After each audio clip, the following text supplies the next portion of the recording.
The task of removing the skin from this is one of those things we do in restaurants to test the knife skills of new cooks. You just want to peel the skin away without taking any more of the flesh than you have to. And of course, you need to do it as quickly as possible. Let's see how I do. It's nothing like 30 years of experience.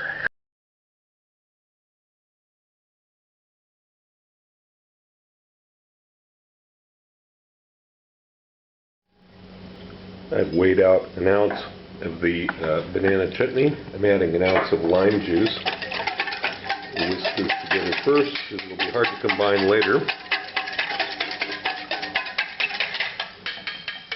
And now we add in the cubed salmon. Stir it up real well. Make sure that every piece of the salmon is in full contact with the curing solution. That's important. You can see the size of the pieces that I've made here. They're large, but they're not enormous. If you make them too small, they'll be mushy and nasty. If you make them too big, they won't cure well.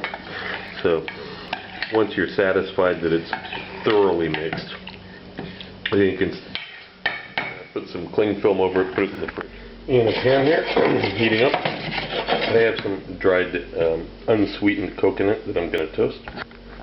After 5 or 6 minutes here, you see that it'll start to visibly darken a little bit. That's the point we're going to stop and remove it from it. 15 minutes have passed. I'm going to add a few slices of red onion here and give it a stir.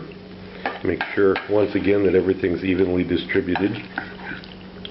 You don't want to add these red onions earlier because they'll break down too much in the acidity of the marinade, and then also they'll over-flavor the salmon with the onion, which we really don't want.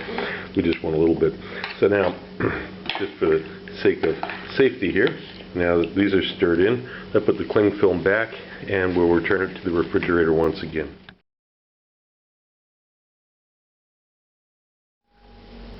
It's been 10 more minutes now.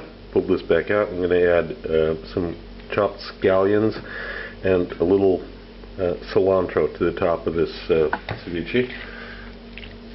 Stir it around a little bit. Now, if you're really nervous about eating raw fish, you're really afraid of it, what you can do is you can steam this. Or you can put it in a banana leaf and steam it. We've done that in restaurants where they just refuse to serve raw fish because they're afraid of lawsuits. But this is perfectly edible at this point. It's safe, providing that the salmon you used at the beginning was good quality, safe salmon. Of course, there's one way to make sure of that, which is to freeze it for a week first. Buy commercially frozen salmon, freeze it for a week, and then use it. Then you've made sure that there's nothing in it. But of course, the alternative is to know what you're doing, be a sushi chef, be able to identify what salmon is safe and what isn't. But using frozen and then defrosted salmon makes this pretty safe. Okay, now we're ready to plate it. Well, you can make this complicated, you can make it simple. I'm just putting a little bit in a martini glass. This works well for a cocktail party, something where somebody's going to carry it around. I've chilled the martini glass ahead of time. And like this, now I'm going to add maybe another couple of sprigs of fresh cilantro on the top if I need to, make sure that it's got some on top.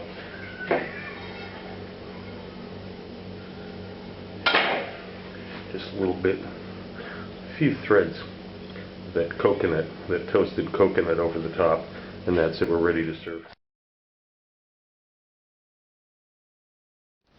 Also look for my cocktail book, Cocktails of the South Pacific and Beyond, Advanced Mixology, available through Amazon online.